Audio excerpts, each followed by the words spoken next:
fellow friends, family degenerates, and welcome to the, I guess we'll call it the lightning round for UFC 298. If you want to find me, please just send me location. We're going to do a quick recap of all of our picks that we put together on the pod. If you want a more in-depth analysis of every fight in the main card, by all means, go check that out. We're everywhere: Spotify, iTunes, Amazon, etc., etc., etc. So we're going to jump right into this, aren't we, Buck?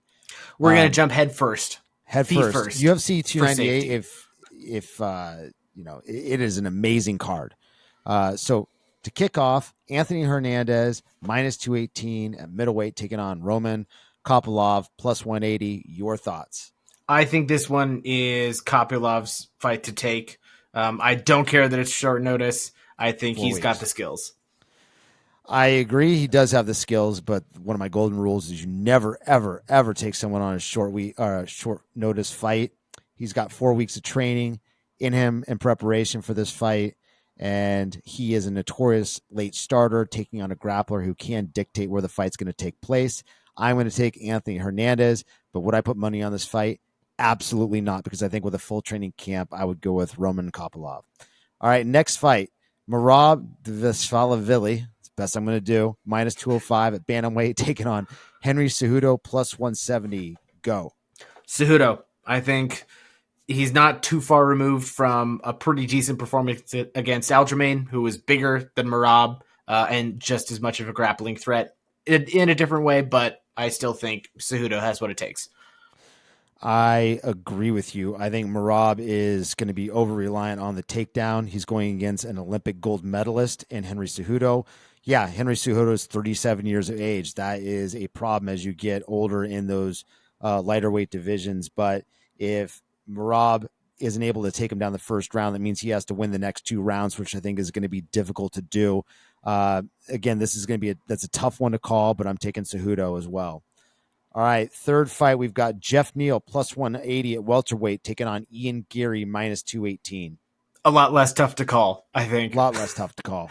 You got to go with Gary on this one. I think he moves too much. I don't know that Jeff Neal with a sharp but limited tool set is going to be able to pin him down and land some serious damage. I think Gary dances around him. Jeff Neal is a chronically underrated guy. He's got great hands, but he's taken on a sniper and what is probably one of the most exciting up-and-comers in the sport today. That looked absolutely magnificent against Neil Magny. Don't want to do MMA math, but Jeff Neal lost to Neil Magny. Of course, that was a little while ago. But I think Ian Geary is the next big thing, and he's taking it seriously. He's living his life like a pro right now, and I don't see anyone outside the top 5 having a shot against him at this exact moment. All right, next fight, Robert Whittaker, minus 225 at middleweight, taking on Paulo Costa, plus 185. It should be the Bobby Knuckles show. Robert Whittaker is going to tool on him. I know I said that, and that he got whooped by Duplessis. We all said that against Duplessis. I won't apologize. I still believe that Robert Whittaker has the tools to make this a super long and painful night for Paulo Costa. I agree with you. I think he's just a little bit better in most places, and I think he's going to be pretty crafty. I think he's got a lot more ways to win than Costa, and on top of that, Costa is, if I remember correctly, he's only fought twice since 2020. So his last fight was a win against Luke Rockhold in August 22. He lost Vittori in December of 2021. And before that is Adesanya. That's a long, long time in the fight game. So we're both taking Robert Whittaker. And then finally, Alexander Volkanovski, who is minus 130, incredibly enough, minus 130 at featherweight for the featherweight championship of the world, taking on Ilia Topuria, who's plus 110. I think you said it yourself in the podcast. What have you done for me lately? MMA fans fall for that so often. Every time, seems like.